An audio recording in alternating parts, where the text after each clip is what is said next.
Hello, habari, naitwa Sara Mvungi, mimi ni muuguzi.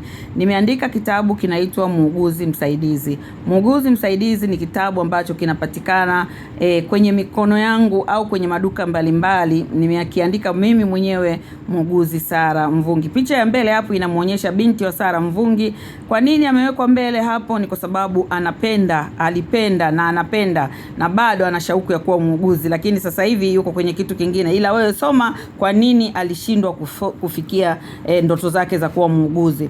Lakini sehemu ya kwanza nimeandika shukrani, lakini sehemu ya pili nimeandika sehemu ya kwanza inaambukiza kwa namna gani, namna ya utendaji wa kazi wetu sisi wauguzi inaweza ikaleta watu wengi sana kufanya kazi hii, kwa sababu ni kazi ya upendo wa kimbingu, ni kazi ya upendo wa kibinadamu pia. Lakini sehemu ya pili nimeandika wito. Mtu asiye na wito, nataka nikwambia kwamba anaharibu sana taasisi hii. Ndio maana watu wengi wanalalamikia wauguzi, kwa sababu wengi walioko kwenye hii taasisi, baadhi yao hawana wito wa kuwa wauguzi. Lakini nimeandika muuguzi ni nani. Wewe ambaye ni muuguzi huna definition nzuri ya wauguzi, nimeandika zaidi ya definition 3 au 4 ya muuguzi ni nani. Lakini pia nimeandika sehemu ya 4 muuguzi Mama Nightingale. Huyu Mama Nightingale ni muuguzi ambaye tunamfuata, tunasema ni muuguzi aliyeleta uuguzi wa kisasa duniani, na sisi wote wauguzi tunaisherehekea siku yake ya kuzaliwa ya tarehe 12 mwezi wa 5 kila mwaka.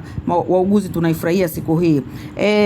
Muuguzi tuseme unaweza kufanya haya. Unawezaje kufanya haya wewe mwanamke muuguzi au mwanaume muuguzi? Kwa nini ufanye hayo? Lakini pia nimesema fanya haya kama wajibu wako. Fanya haya kama wajibu wako. Yapi? Ingia kwenye kitabu hicho utaona. Fanya kwa nafasi yako. Pia ufanye kwa nafasi yako. Usifanye